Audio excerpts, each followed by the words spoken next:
Thank you very much. With regard to the manifestation of Senator Kiko Pangilinan, actually out of the roughly 18 billion, out of the 18 billion that is indicated in the additional 18 billion as indicated in the HGAB, we already have the listing for those items. We just have a few left, but majority, I would say 90% of the 90 to 95% of the 18.3 billion were already with the list. So definitely po, we already have that. And perhaps we can, if it's okay po, if we can finalize the special provision tomorrow, so we can fine-tune a bit and finalize the wording. So yun po siguro yung request namin kay Sen. Kiko, if that's okay po. Yes, Congresswoman Mika, we are okay with the proposition that we will approve the budget subject to the finalization of the special provisions tomorrow. So thank you, and we are happy to note that there are, you have a list. It's a work in progress, and hopefully we can resolve, this issue with the special provisions tomorrow. Actually, during the hearing of NIA, we found out that Senator Kiko was the chairperson of that committee.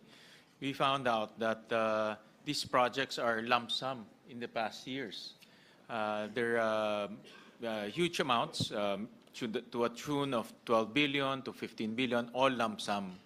But this year, upon the prodding of the Senate, the NIA finally gave us the listing of those lump sum amounts, and then we included that in the Senate version to include also the technical description or the coordinates of each of those NIA projects. So it's a good way to improve transparency as well as accountability, to embed those projects already in our General Appropriations Act. So that will go a long way in terms of constituency participation, constituency monitoring. So alam na nila ho kung nasaan ho yung irrigation project, gaano kahaba, at mamomonitor rin nila. This is also in line with the budget transparency portal of the President or the infrastructure transparency portal. Pwede lang i-upload ho nila at pwede rin po ma-monitor ng mga constituents ho natin. We agree definitely with that direction. We've been doing that as with the other items as well, increasing civil participation in monitoring the projects and making sure we are able to locate the different projects. So to be specific po pala, I did the computation. We're actually 96.1% done with the list. So we're almost there. Just a few more that we need to finalize, but we're already over 96% ready for the listing of the 18 billion as indicated in the HGAB. And with that po, I would like to put forth the proposed BICAM levels for the different items under the National Irrigation Administration. For the National Irrigation System Subprogram, we propose an amount of 14,432,368,000. For the Communal Irrigation System Subprogram, we propose an amount of 6,795,826,000. For the other irrigation system subprogram, we propose an amount of 667,405,000. For expansion of existing irrigation system subprogram, an amount of 881,248,000. For the establishment of pump irrigation subprogram, we propose an amount of 7,473,641,000. For the special irrigation subprogram, we propose an amount of 2,154,500,000. For the Ilocos Norte, Ilocos Sur Abra Irrigation Project Stage 2, we propose an amount of 1.5 billion pesos. For the Tumawini River Multipurpose Project Isabela, we propose an amount of 2 billion pesos. For the operating subsidy, we propose an amount of 9,653,364,000. And for the Balog-Balog Multipurpose Project Phase 2 in Tarlac, we propose an amount of 641,671,000. For a total of 63,246,735,000.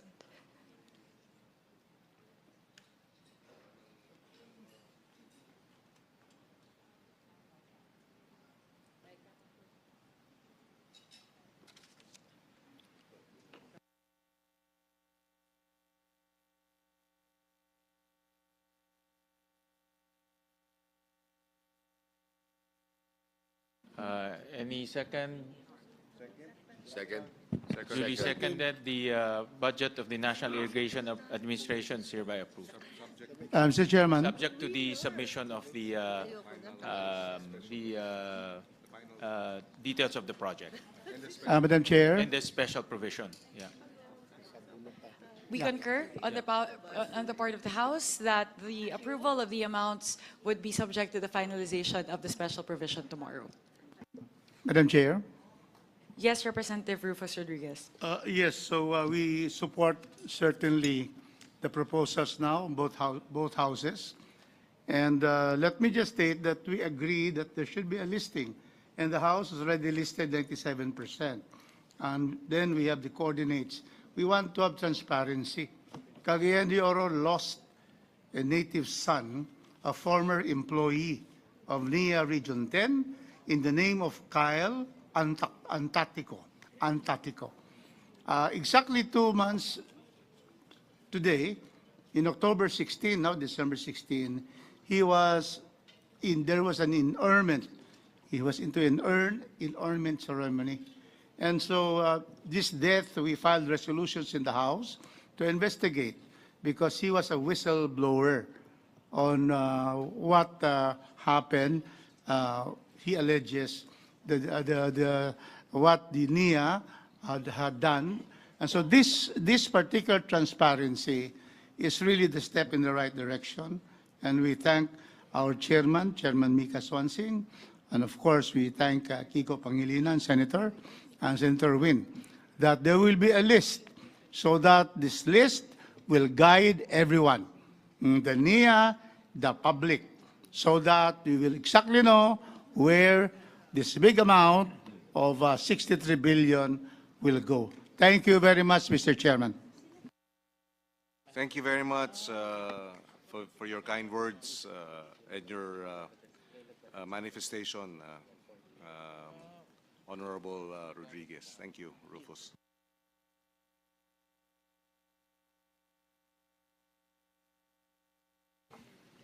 All right, so we go to Congress of the Philippines.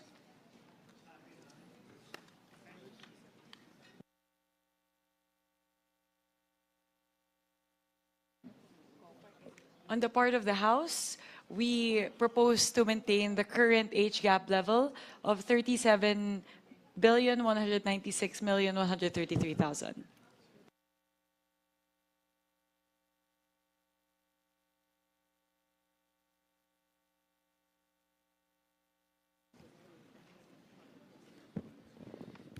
On the part of the Senate, we propose an amount of 38.6 billion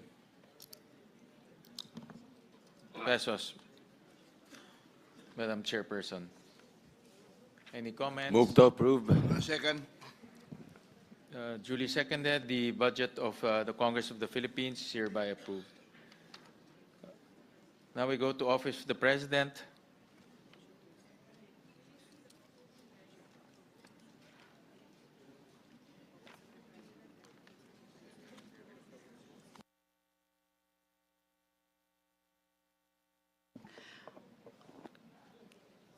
On the part of the House, the amount that was indicated in the HGAB was 27,286,435,000.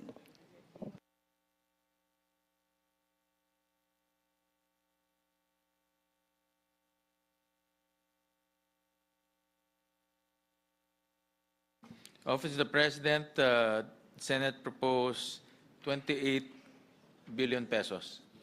So move. Second. Second, duly seconded. The budget of the Office of the President is hereby approved.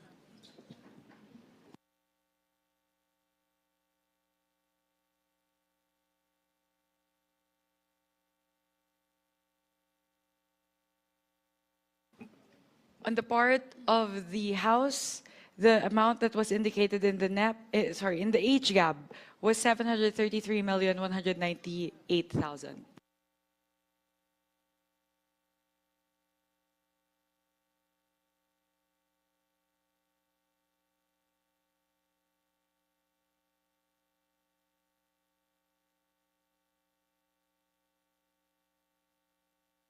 We go to the Office of the Vice President. Nabanggit. Nabanggit mo na? Okay. The Senate proposed the NEP level of 889 million pesos. Move to approve. Second motion. Duly seconded. The budget of the Office of the Vice President is hereby approved. Now we go to the Department of Budget and Management. On the part of the House, the amount indicated in the HGAB was 3,464,394,000.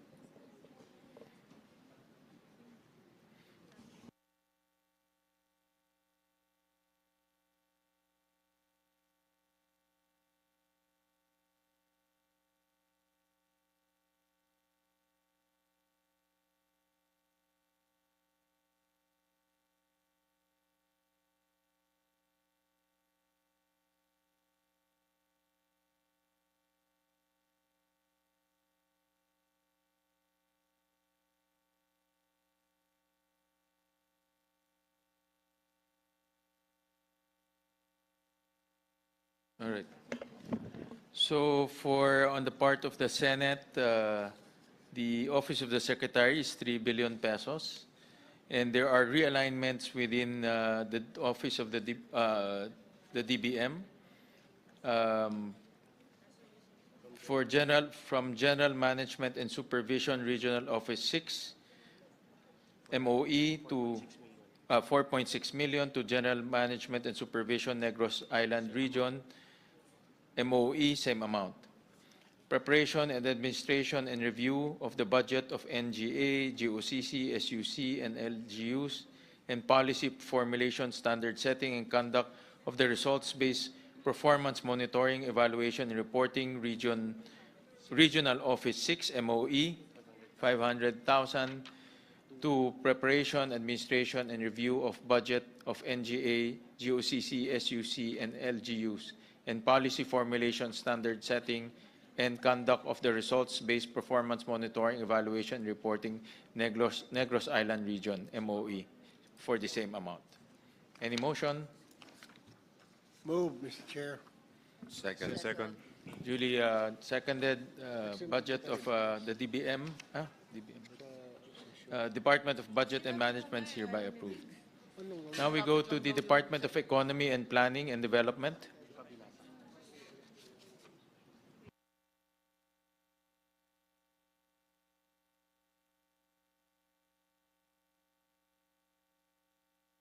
For the Department of Economy, Planning and Development, the HGAB level was 13,726,195,000. On the part of the Senate, the Philippine Statistical Authority, Department of Economy and Planning and Development, under the DepDev is the Philippine Statistical Authority. We proposed 8.7 billion pesos, composed of survey of food demand of 100 million pesos, annual poverty indicator survey of 220 million pesos. Any motion? Move to approve. Second. Duly seconded. The budget of the Department of Economy and Planning and Development is duly approved.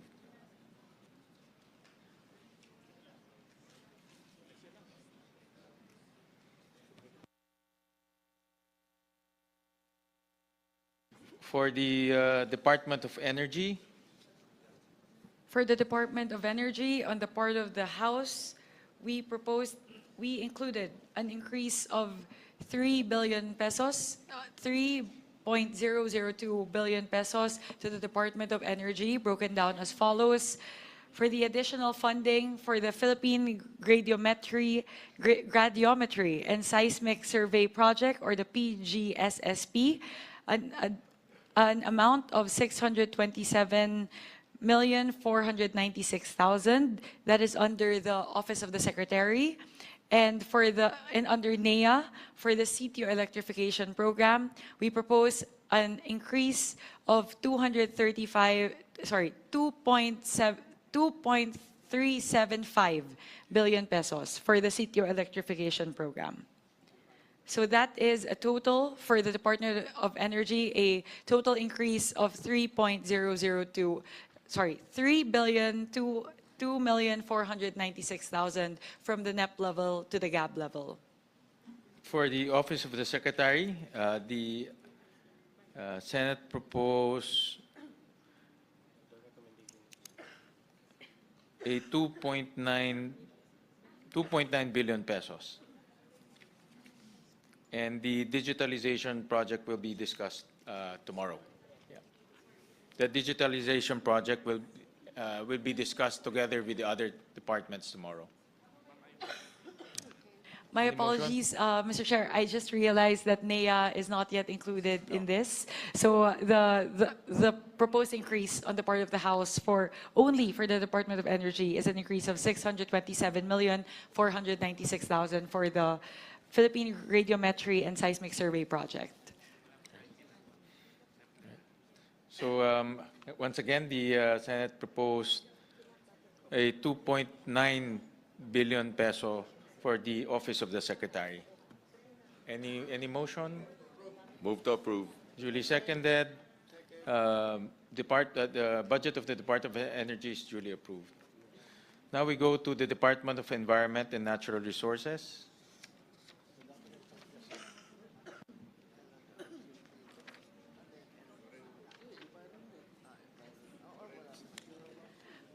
On the part of the House, for the Department of Environment and Natural Resources, under the Office of the Secretary, an additional 120 million for additional sites of mangrove planting or mangrove rehabilitation or protection.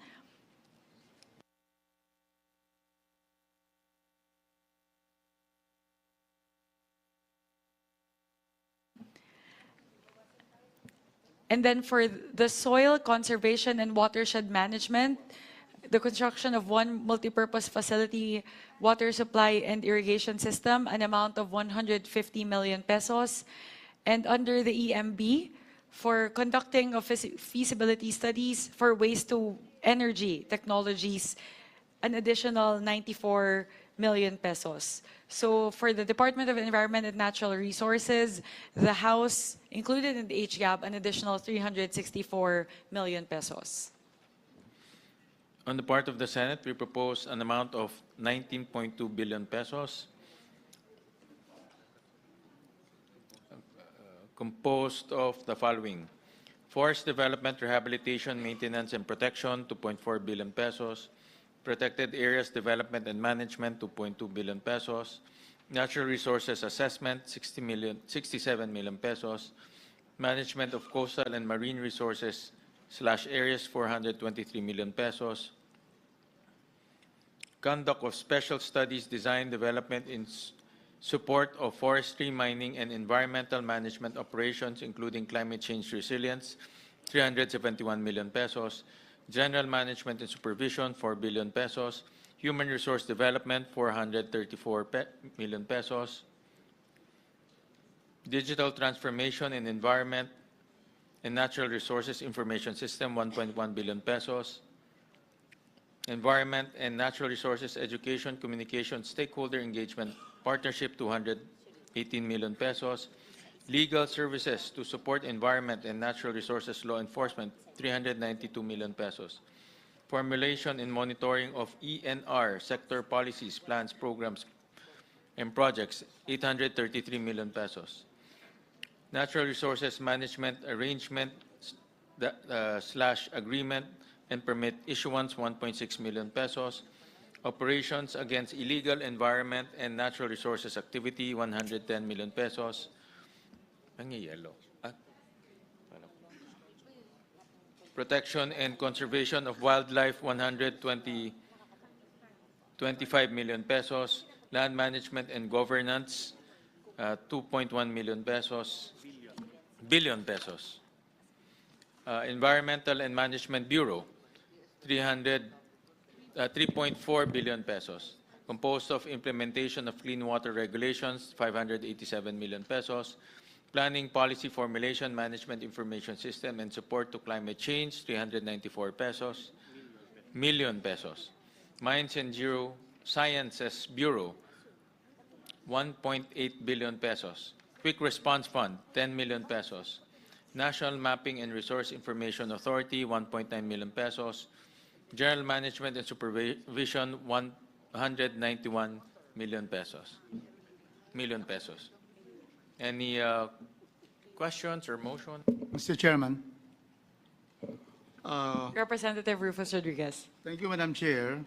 There is a reduction by the Senate of forest development, rehabilitation, maintenance, and protection in the amount of 1.1 billion.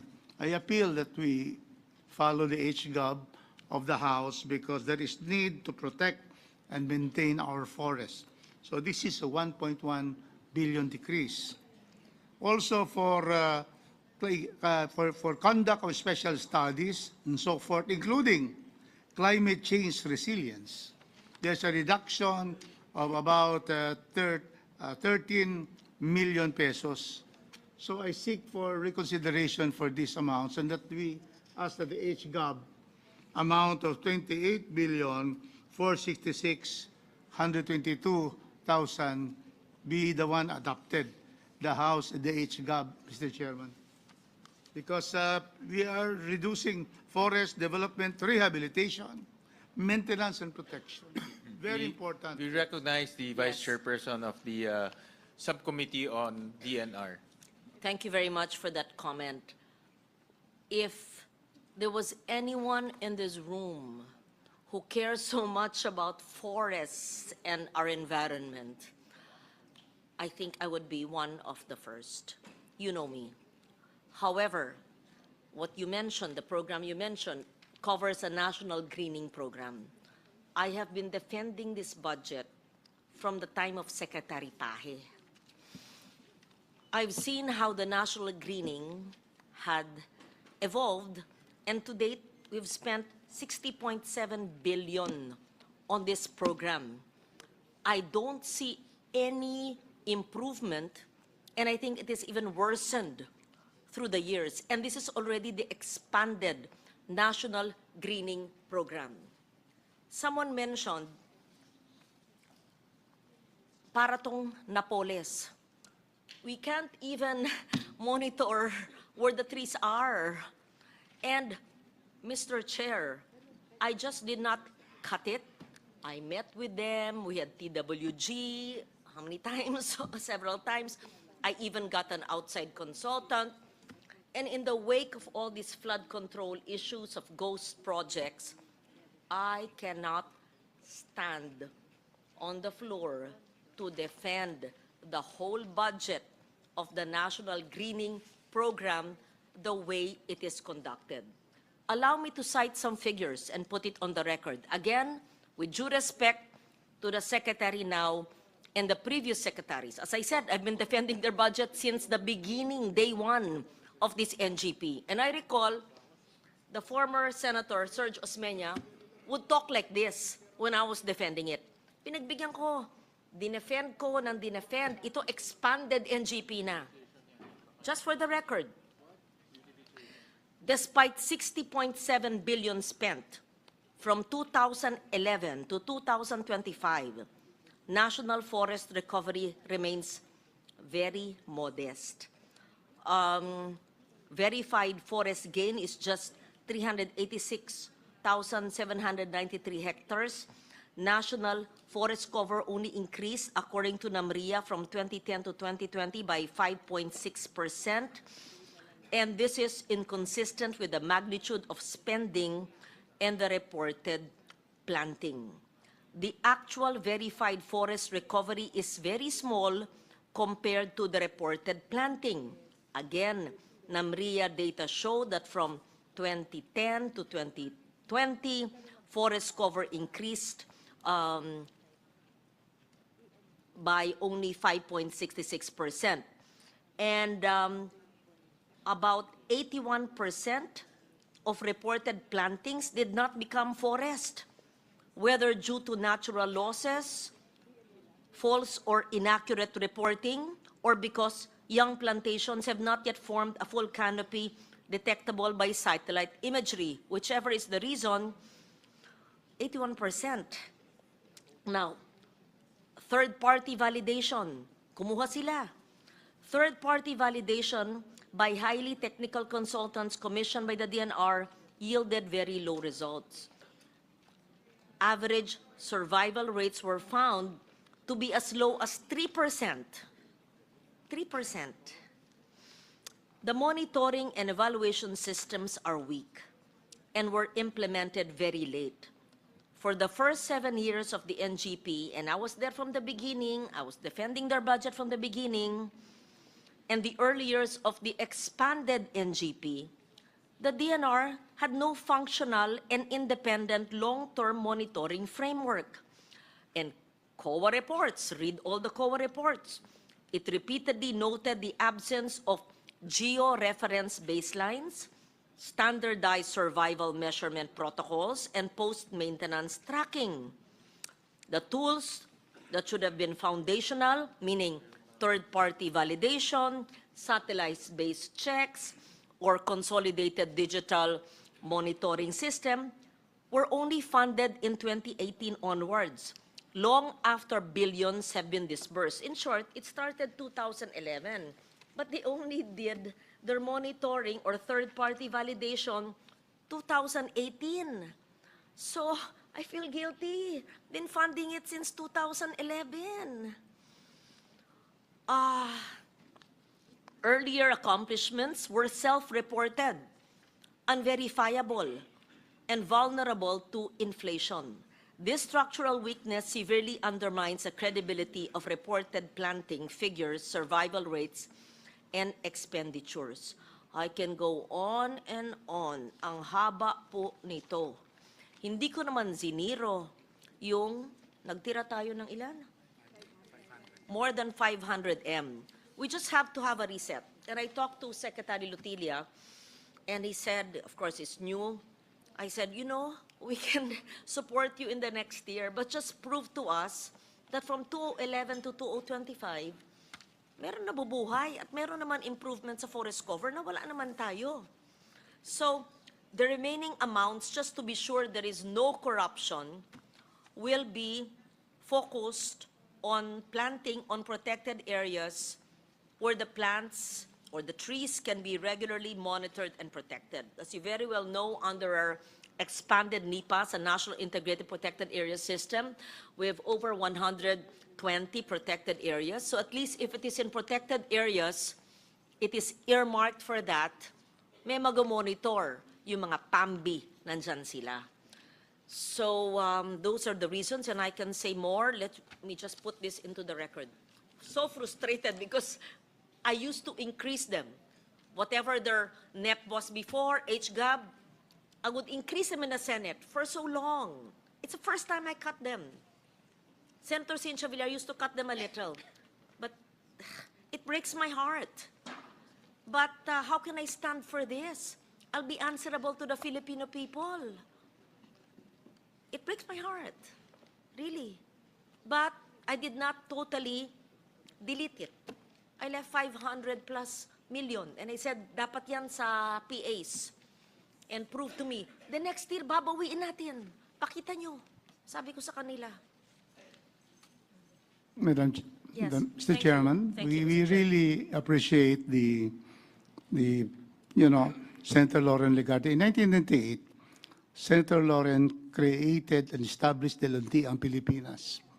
I was not yet a congressman. I was going to my farm in Cavite. If there are many mahogany and Nara trees from Makati to Laguna along the highway, that is Urban the greening. urban greening Nagkamali na ako sa mahogany, done pero by hindi bale na. done by the. That's true. It's still there. I've planted tens of millions of trees That's at true. no cost to government. Yeah. That was a private sector Yes. effort on my own. I would partner with my friends, my sponsors on the ground at no cost to government. That's not part of the NGP. So I understand tree planting. My mistake then, and I put it on record, was I planted mahogany, because mahogany is not endemic to the Philippines. But at the time, again, the DNR suggested mahogany. Maybe I was ignorant, innocent, and I planted mahogany, but not all. There was Jamelina, there was Acacia, Nara, but so many. I think the mother of Mayo Almario, siya pang kapartner ko, I used to go to Mindanao, planted everywhere, even in Cebu. That's why I was very, very young, and up to now, I'm not no longer young, but my advocacy is still the same. So, as I said, if there's anyone who'd like to do more for tree planting, I think I would be one of those here. But it breaks my heart reading the COA reports, and we did how many TWGs? Ilang oras kayo dyan? Nag-TWG sila, walang masagot. I gave them a chance to prove to us. Tapos 3% lang ang tumutubo. Ano yan? Di ba para naman ako, baka mahabla ako niyan, tapos pondo ko ng bilyon-bilyon. Thank you, Senator. However, if I can Yeah. give the experience, I don't know what happened in other places, but in Cagayan de Oro, I go together with the DNR to plant along the banks of the rivers, of the 5 rivers of my district. I go with the DNR, and they are growing, they're taken care of. It includes the barangay. The barangay would take care of nourishing them until they will not need any more watering, including also in the mountains we have in Cagayan de Oro. So I don't know what happened in the other parts of the country, but I assure you that in Cagayan de Oro, all the greening program, inauguration, the planting itself, we were there. Because I am very particular about our environment in Cagayan de Oro. So that's why I still make an appeal, because I think it's important that we are able to engage the barangay officials, because when we plant, if it is not taken care of by barangay officials, they would die. In Cagayan de Oro, a barangay officials, especially along the banks of the rivers, we plant bamboo. And they were there and they nurture it, and now it's quite, they're very much alive, and they're now tall. So my point is that it's very small. We have only 3 billion, and then it's now 2.4. So I mean, let's give it a chance. Probably, a re-engineering on how there will be planting and the taking care of the greening program. But I tell you, you come to Cagayan de Oro, I can show. In our banks of the rivers, in our reforestation area, we're doing very well. Cagayan de Oro, 1st and 2nd district, we have forests there. We have communal forests. So that is not a zero my experience. Yes. My experience in Cagayan de Oro. Thank you, Mr. Chairman. But it depends There's on 500 the body. million. Thank you very much. We appreciate your comments, and there's 500 million, and this will be spread out in different regions of the country, and we will make sure that Cagayan de Oro is covered by the remaining 500 million. It's not even 2.4. It's only 500. 2.4 billion. But the NGP, different kinds of tree planting It's programs. 500. Yes, So, 500. yeah, thank you for that. Yes. Okay, so that's a very good observation of the Senator. Yeah. The second one is climate change resilience. It does not give us, it's not a proper message that climate change resilience and the conduct of special studies is reduced by 13 million. It's from 384 to 371. So it's here, including climate change resilience. So This was requested by the agency to transfer it to EMB. EMB? because 384 ang HGAB namin eh. Yes. Tapos naging 371. We did not cut it. The EMB had requested, No, it's on the, here, conduct special studies, because the word climate change resilience is there. It is reduced by 13 million. yeah. They moved it to EMB. It was an agency request to move it to EMB, to the Environmental Management Bureau. I didn't cut that. I didn't touch it.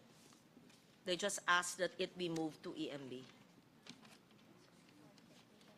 That was an agency request, Mr. Chair. Okay, I'm clarified. Thank you. So it increases the support to climate change. It increases it to, yes, exactly the 13 million that was removed is placed in it. Thank you. So that clarifies it.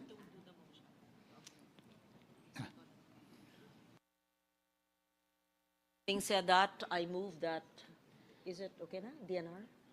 We finished it? Yes, Senator Erwin? Any comment? thanks. Yes, Mr. Chair. Just an observation, and perhaps I can make a manifestation that next year's budget for this protected areas development and management, no, not lakihan.